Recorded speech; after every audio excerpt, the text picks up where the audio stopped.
What do we mean by transitions? Yeah, so we have to bear in mind that when we are talking about transition, we are talking about change from one context to another one. And these changes have been explained through different disciplines. One of them is anthropology, and from this discipline it has been explained that they are the different phases that we go throughout our life. So an example could be from our childhood to our adolescence, and from our adolescence to our adulthood. Another discipline is psychology. From a psychological perspective, the ecological system have been important to understand transitions. And to explain it in a simple way, if we take into account that the child is in the center, it explains that how the contextual layers, the different contextual layers, depending on what kind of relationship they have a big impact on the child's development, learning, roles, and identities. From a sociological perspective, an important term could be social capital of Bourdieu, because he explained how the culture can reproduce advantages or disadvantages on educational achievement. So for example, if a family has a certain cultural social capital, this can help to have resources, to have some kind of skills, and other children, for example, because of a different social capital, can experience some difficulties in adapting to that kind of social capital. Can you talk about transition in relation to education? Yeah, so many authors have also explained the transitions in education, and I think that when we think about transition, we all think about the vertical transitions that are the ones that we have to do throughout our academic process. And these ones would be, for example, from home to school, from early childhood to primary education, from primary education to secondary education. But there are also horizontal transitions that are, as an example, would be everyday life transitions that are also important in order to understand the transitions as a process and as a whole. Because this one would be, for example, the changes that we carry out from home to school, or when we are at school, for example, from a class setting to the playground. This also involves a process and a change that the child has to adapt. Also, some years ago, when we were talking about transition, we used to talk about the child readiness. And in this, when we focus transition in this way, we are giving the responsibility to adapt to the child.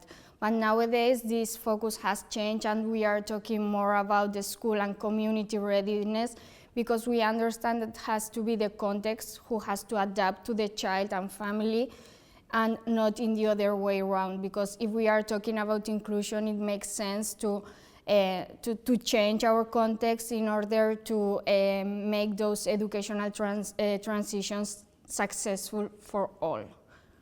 Through these transition processes, we have to think also that the individual is going through external and internal changes. And the external ones would be the changes that they experience because of the context. So the new peers, the new teachers, the new settings, the new relationships that are building. And the internal ones would be, because of that contextual changes, how the individual is developing how his or her identity is building in that new context, what are the different roles that are experiencing, and yes, how it's developing. In order to have these successful transitions, we think that it's important to create inclusive culture, policies, and practices, because we also have to think that all these transitions will have an impact on that individual. And if they are experiencing negative transitions, this will have an impact in further transitions and also in their well-being. So, yeah. What are the key aspects of transition? Well, I would say that some of them, four of them, for example, would be that it's a change, that when we are talking about change, we are understanding it as an ongoing process, not as an one-off event. And in order to, as we mentioned before, in order to make that transition successful, it's important to do it in a smooth way. So continuity will be the second important key aspect. And when we talk about continuity, we are talking about the pedagogical continuity, about the relationships that it's important to maintain their friends, because it is a research that it's important for their achievement and well-being. And also we are talking about the school culture, because for example, when they change from early childhood to primary education, the school culture is completely different.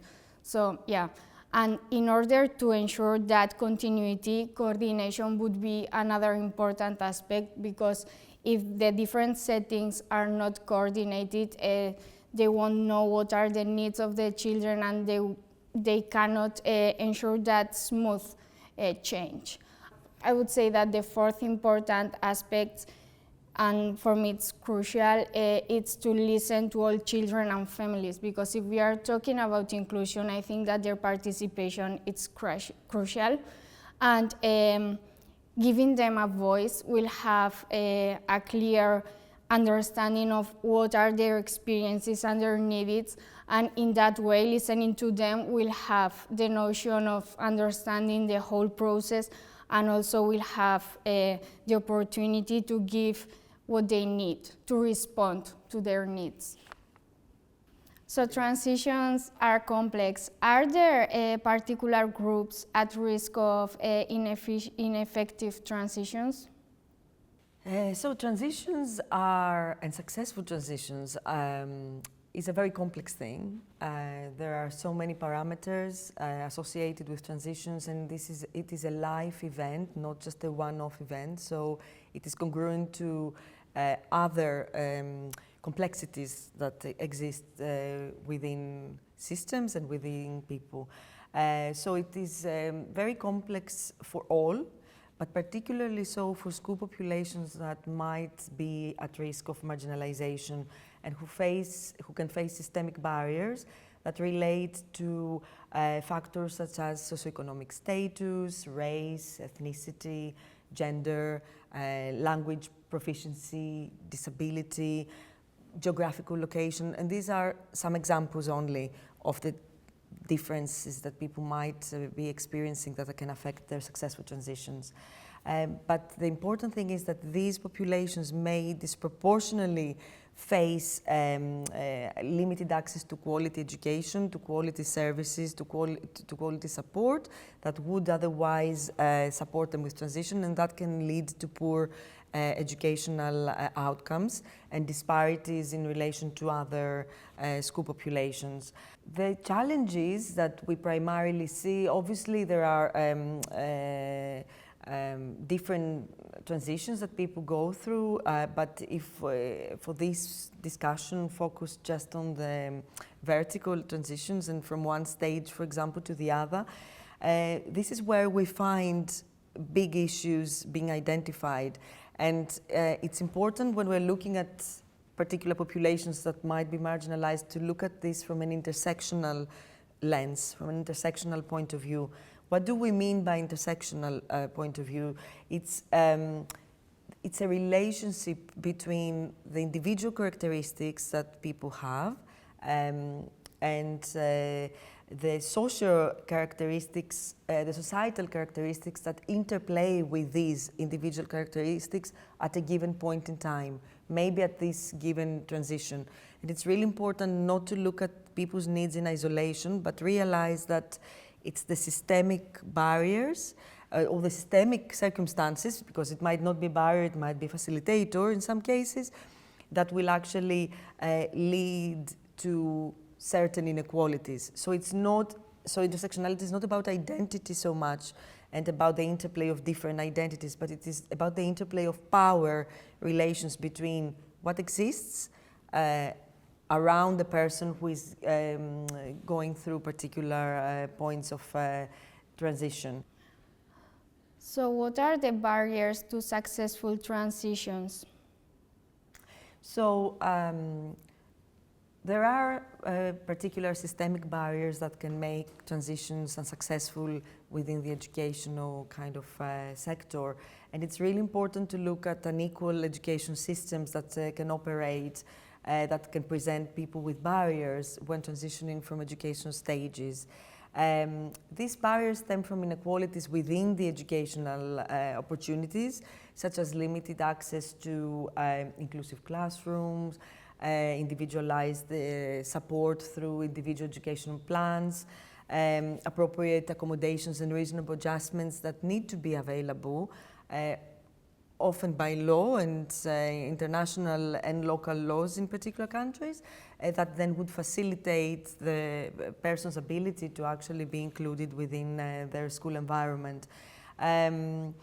These factors can significantly affect the ability to transition smoothly within education environments, and they relate more with the system than with the person, as we cannot be expecting everyone to have the same needs and the same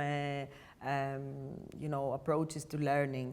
And it is really, really important to realize that if we're talking about equal opportunities and about equity, we need to be making some changes. We need to be offering this additional or different support that will then enable people to access their entitlements. So, for example, if there is a lack of appropriate coursework, say in primary school, and particular accommodations and individual education plans that really support educators to meet children's needs and for them to reach their potential, it can make the transition to secondary really difficult. Or if the needs are not identified, sometimes we find some children maybe have communication difficulties that have not been identified early on, and then these needs are unmet.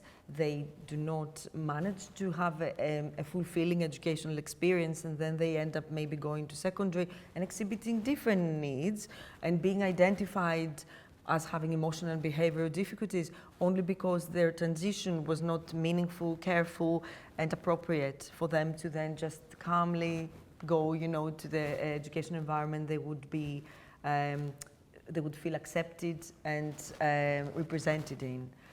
Multidisciplinary networks and support networks in general are really important in these transition processes because educators in schools at different levels cannot really do everything on their own. This is a systemic issue, as we explained, so it's beyond the individual. And we need to create sustainable practices that are supporting both the learner and the teacher to navigate actually those moments.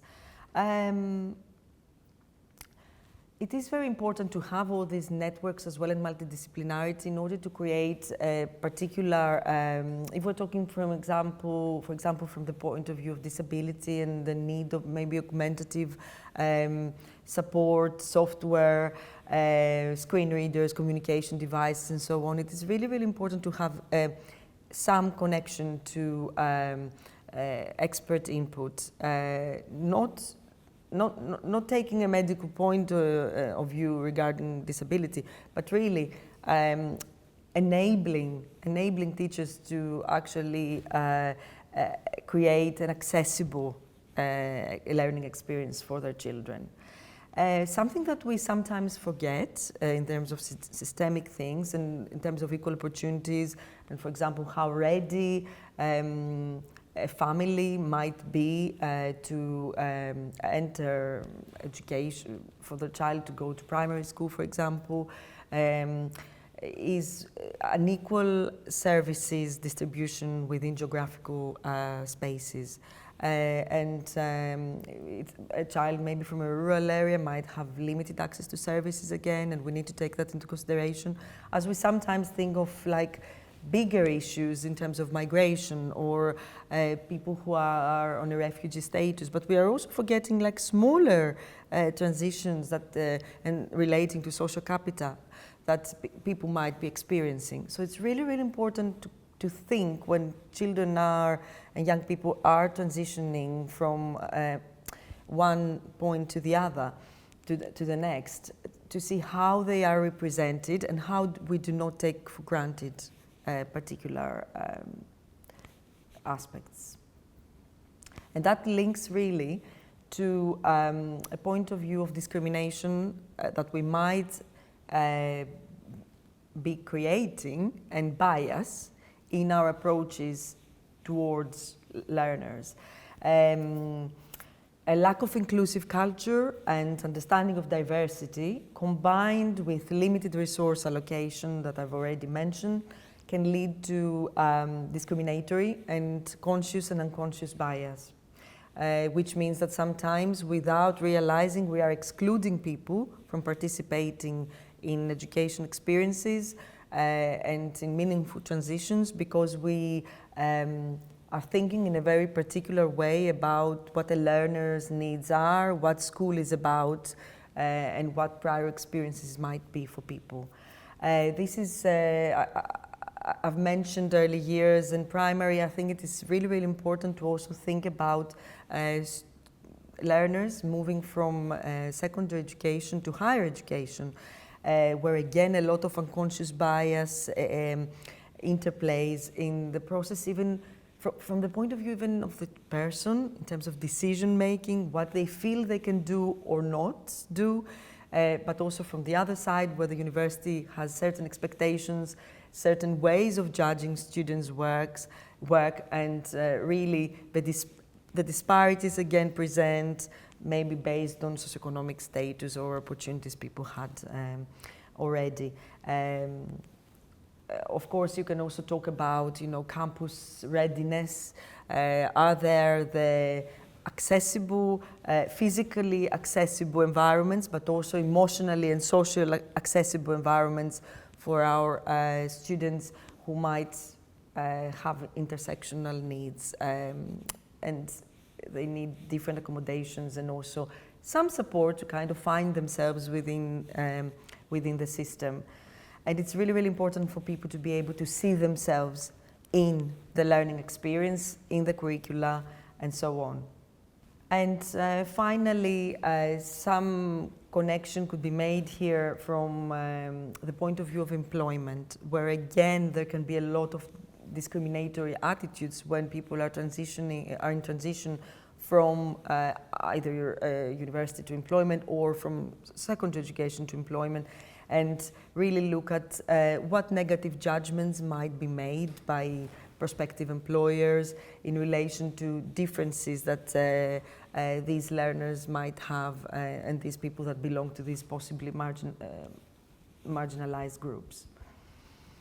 And last but not least, just to mention culture and the linguistic barriers that may also be on interplay alongside other differences that people bring.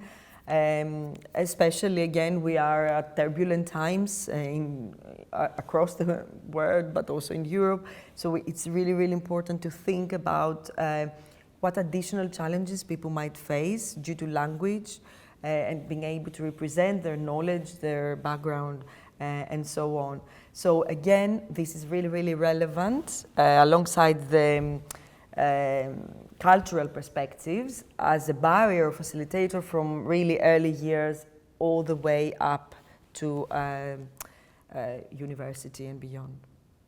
So are there theories that can explain the barriers to successful educational transitions? Yeah, there are multiple theories that one could connect to education transitions because of the fact that so many also different parameters are involved. So it's really sometimes even about choice. But a very straightforward one would be Brenner's ecological systems theory as there are so many different factors involved, stages and people around educational transitions and beyond.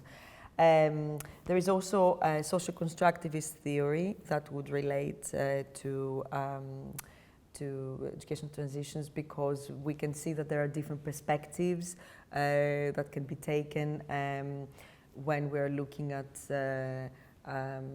it's about the person and how they're constructed within the context and the environment and the particular sociocultural perspective.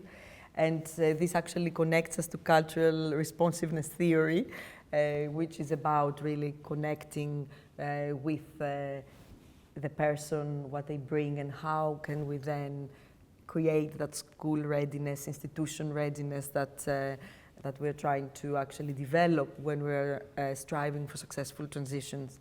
There are other theories as well, like trauma response theory, especially again if we're thinking about difficult and traumatic situations that people may have been involved in the process of transition or before, but they carry it with them, it's part of their story, and is how do we take this into consideration when we're creating those accommodations that we're trying to create. So in this context, we are focusing a little bit more on Bronfenbrenner in combination with the cultural responsiveness theory. And it's important to look at the multiple systems that influence a person's development, including the microsystem, which is like the immediate environment. It's the person, their own needs, but also this can be seen in different ways. The family can be looked at as part of the microsystem, and then we have the mesosystem, where there are interactions of different environments. So the nursery, for example, could be, or the kindergarten, according to the way different countries describe this. And then there is the exosystem with indirect influences that come through discourses, through languages through language people use when they are describing the social situations that are there, or the practical things that are happening, you know, in those transitions. And then there is the macro level, the macro system, with all the cultural and societal influences, and that's where we can combine the sociocultural perspective and the cultural responsiveness, because without that, we're expecting someone to just adjust to a new environment that does not relate with them at all. So we hope that then this kind of thinking and applying these theories can help you as educators to recognize, you know, the impacts of various interventions that support the holistic support for children and young people in transition, and connect the multiple systems together, and all under a perspective of relationships, which is a key aspect when we're looking at the different stages of, if you look at Bronfenbrenner's, you know, example as those homocentric circles, and you start from the middle and go outwards, every stage needs to be connected with the other and include relationships with them, and then a relational pedagogy, a relational perspective. Hopefully this, in combination with culturally responsive approaches, can incorporate students' cultural backgrounds, experiences, identities, and create an inclusive and supporting environment during transitions and hopefully beyond across their education experience. So considering there are so many factors involved in terms of successful transitions, what might be some factors that would support educators in not being overwhelmed by this process? Yeah, okay, so drawing on what Patty has just said there, and what others have talked about in relation to transitions, I think what we can see is that they're really, really complex. And I suppose from the perspective of an educator, it's very easy to become very overwhelmed by that and to think, well, I can't control, let's say, whatever policy has come down from a Department of Education. I can't control how my government are treating migrants. I can't control. There's so much there that you can't control. So it'd be very easy, I think, for educators to become so overwhelmed that they disengage and think there's nothing I can do to help. So, drawing on what you said, Patty, about theoretical perspectives, I think that's where they can be really helpful in encouraging us to be able to hold all those factors in mind and make sense of them and ensure that they're coherent, and not end up in that position where you feel there's nothing I can do. So, drawing on what you said around Bronfenbrenner's work, I find his later work really, really useful because he talks about the idea of process, person, context and time all being taken into account when we consider what needs to happen for a positive transition to happen. So, to talk about those briefly, starting, let's say, with the person element, we've talked a lot in terms of inclusion about how different elements like culture or disability or, socioeconomics, a variety of different dimensions of diversity can impact on the way we experience a transition. So, for example, if we think of an autistic child starting in a new setting, change is really hard, and that's going to make it even more difficult for this particular individual. Or if I'm a child who the language of instruction in the educational setting is different than the language I speak at home, that transition is going to be more difficult. But what I really like about Bronfenbrenner's work is that he doesn't locate the responsibility for support and change within just the person, but rather it's all located within the context as well. So, you mentioned, Patty, this idea of the mesosystem, and I think that's really powerful because what it looks at is the kind of linkages we can create in mesosystems, moving from one microsystem to another. So, going back to that autistic child, is there the same person who meets them every morning at the door? Maybe a key worker approach, or in a primary setting, maybe an SNA, so that child knows what to expect. That linkage is formed.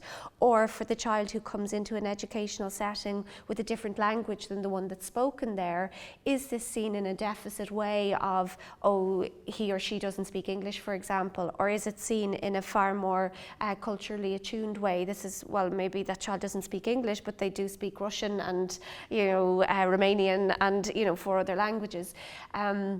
Does the child see themselves when they come to the educational setting? Are they visible? Are there dolls who look like me in the early childhood setting? Are there books in the primary setting or the secondary setting that talk about people who are like me and my family?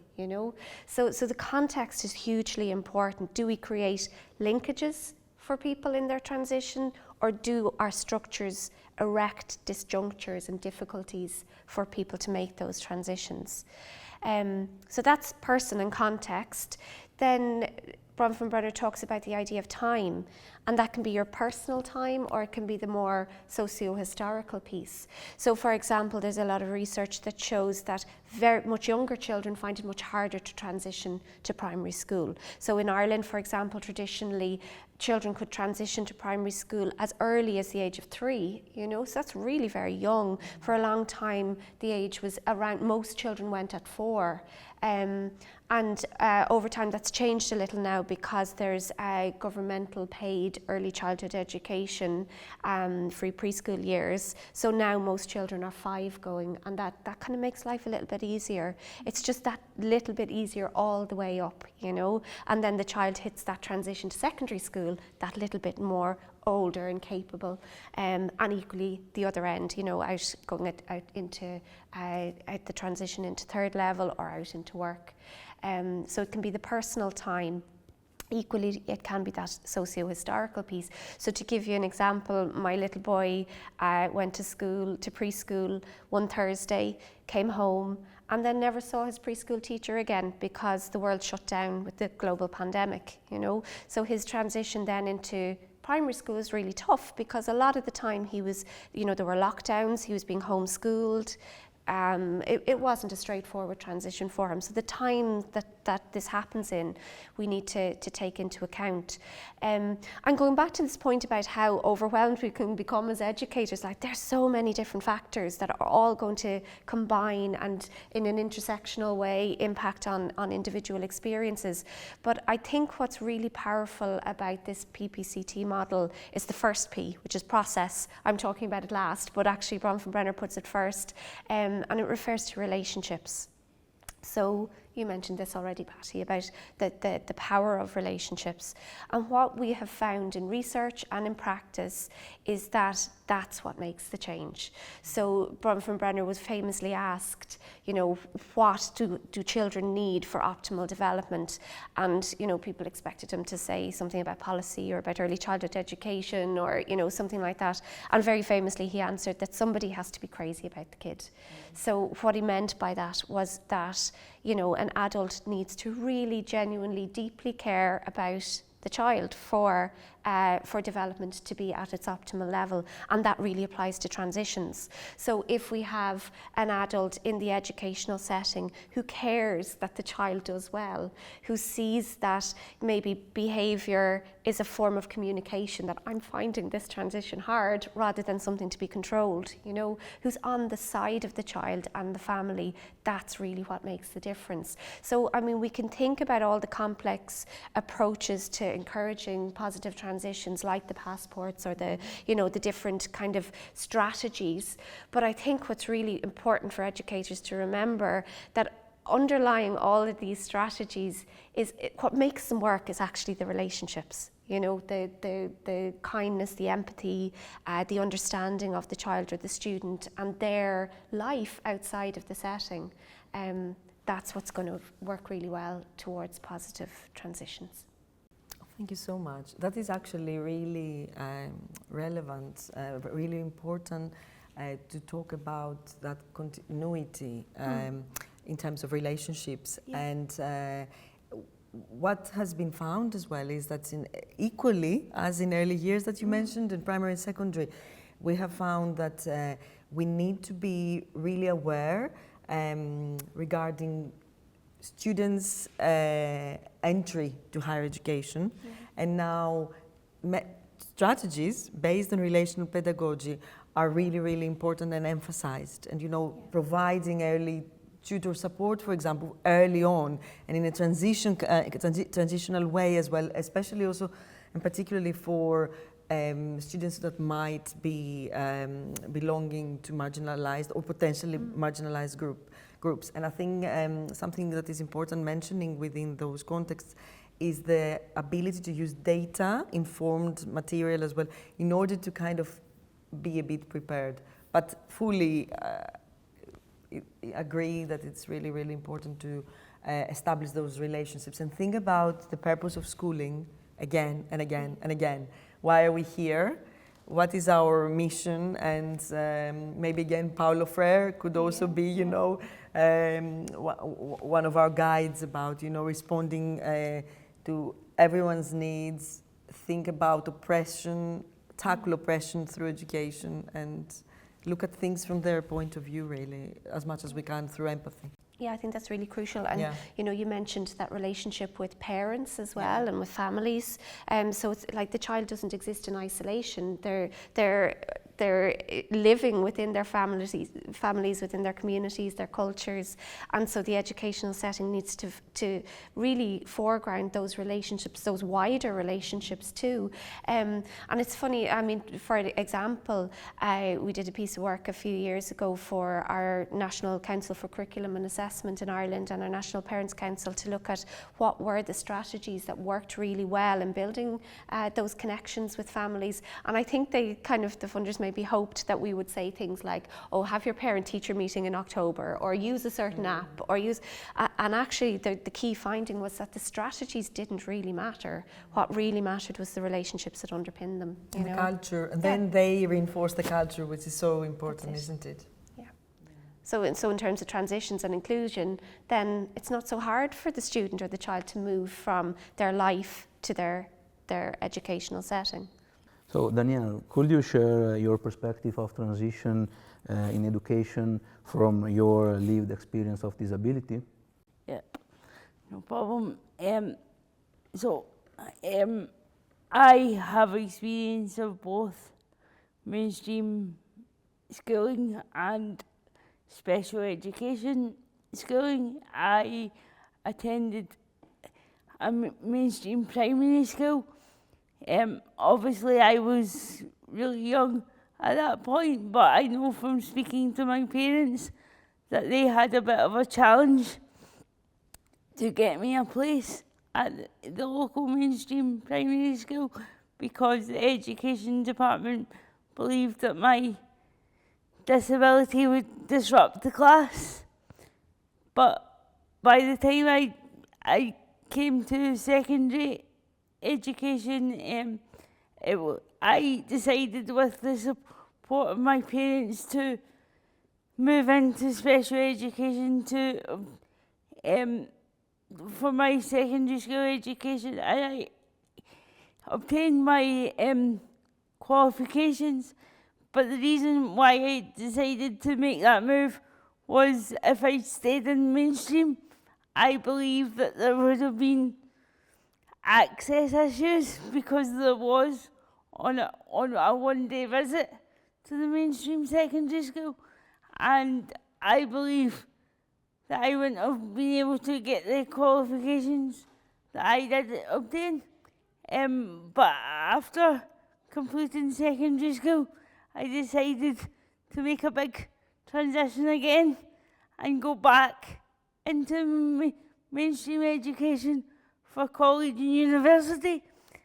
I managed these transitions with the support of my parents and my self-determination, but on reflection, I think that these would have been easier if people who were involved in supporting me had actually asked what I needed in these transitions in terms of support to help me achieve what I have achieved.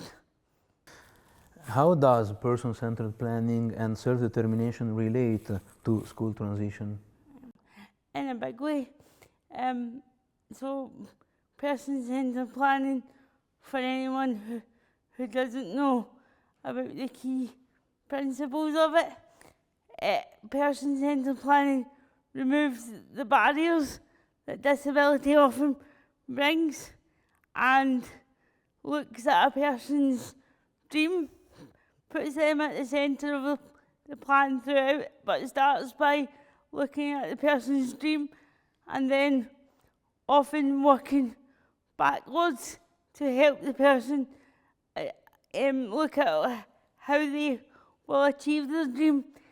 So it might be that somebody can't achieve all their dream.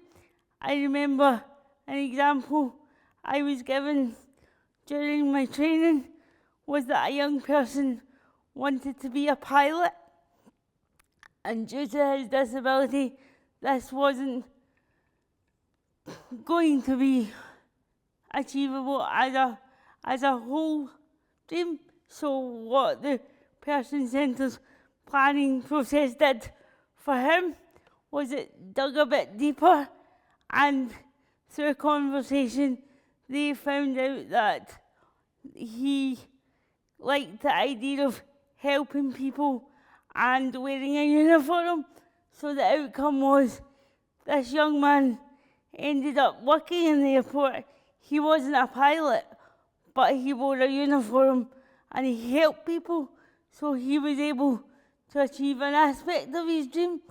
And from that, I think it's clear that person-centered planning allows people to dream big. It allows them to be asked questions like, what is important to you and for you?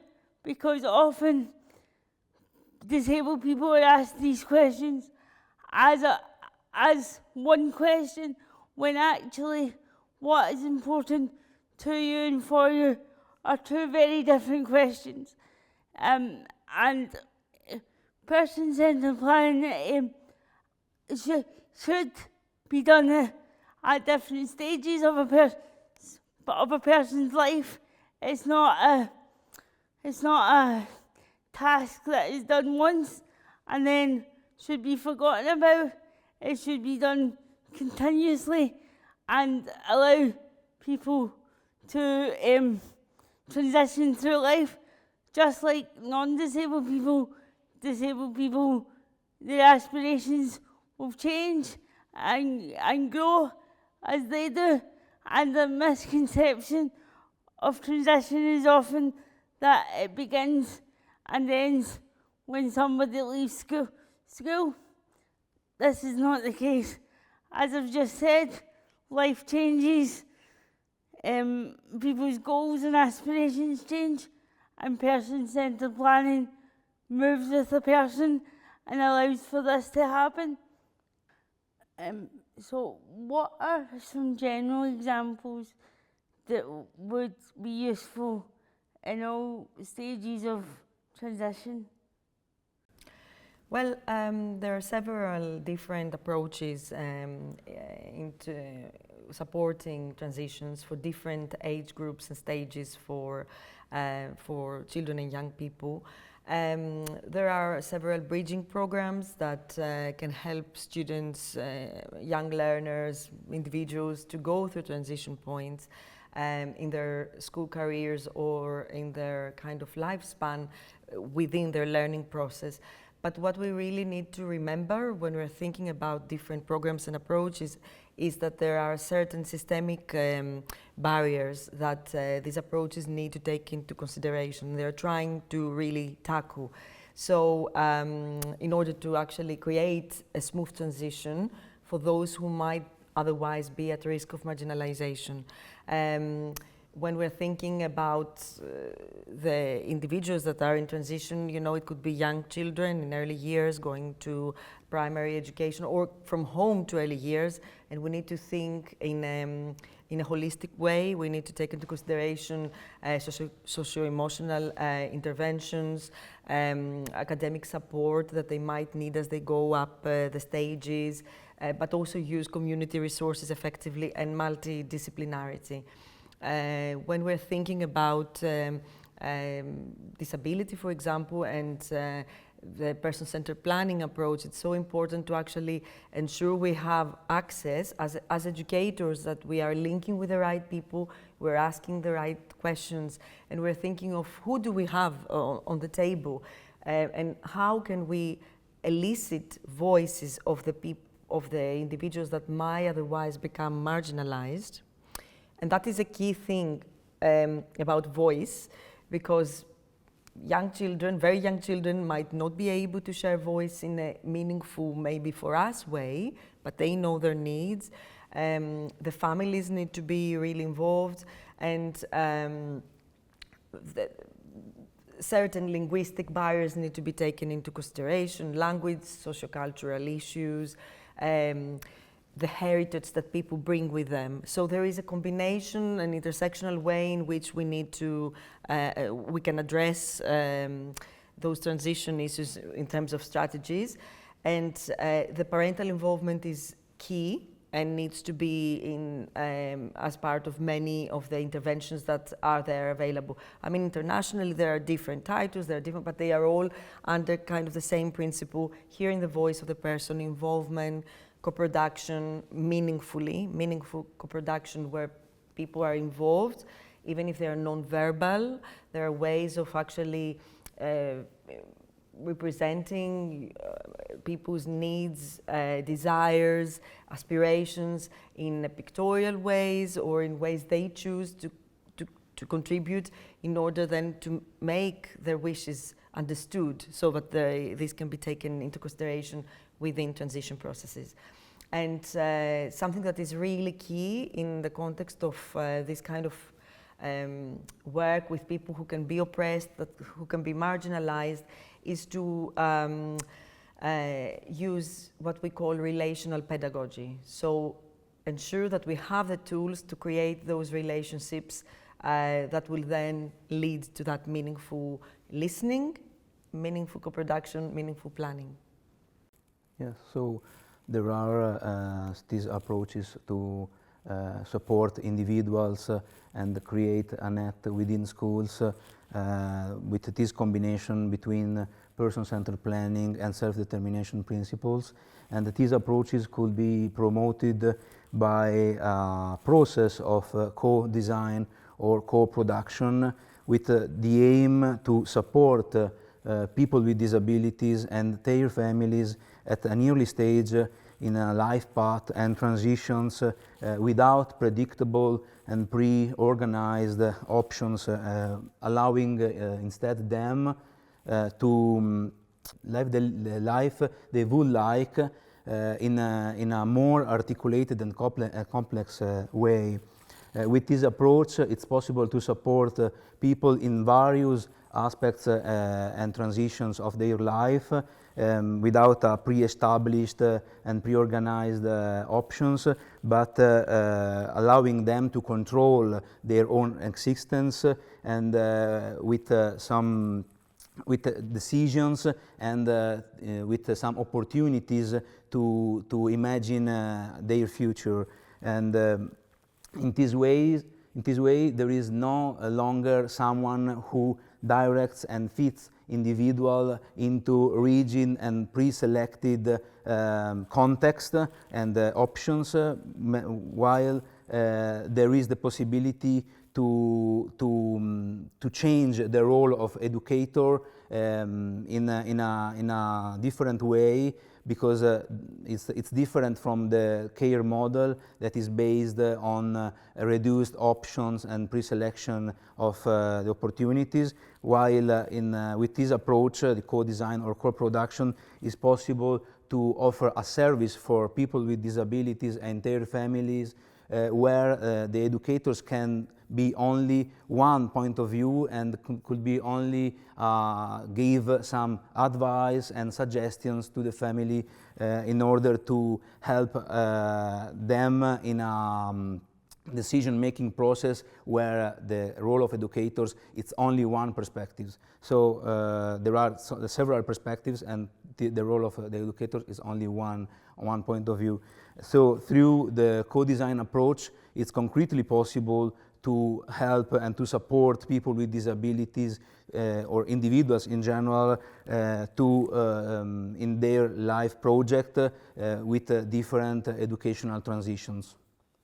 So in terms of some more detail in relation to some approaches you may come across in your practice, and these are examples from different countries as well, so they might have different names in different settings or in different key stages of education, but they are all under similar principles. So for example, to facilitate transitions for very young children, toddlers, who may be entering, for example, early years, there are strategies and plans where the voice of the child can be elicited, the voice of the family, home visits take place so that cultural orientation and needs are shared and understood. There are transition items that can be used, artifacts from particular cultures, so that in that way you can somehow support the linguistic needs and the cultural needs of a child and a family. And it's so important at this young stage to look at the child with their family in the context also of Bronfenbrenner's ecosystemic model. It's really important to take all needs of learners into consideration as they are entering different stages of education. So for example, then in primary school there might be needs for perhaps interventions that are individualized through inclusion passports, where again you might have, according to the child's particular needs, there might be social needs included, cultural needs, individual needs in terms maybe of certain disabilities or learning differences. And it's all intersectional. We acknowledge that this, all these interact with each other, and they are quite systemic. So it's important then not to look at things in the individualized way of those passports or academic support or any way that we choose to call these, but to also think how these inform the practices that the setting and the school at different stages takes on and promotes for all children. So it is key to look at how this is generalized and improves really practice for everyone in an inclusive way.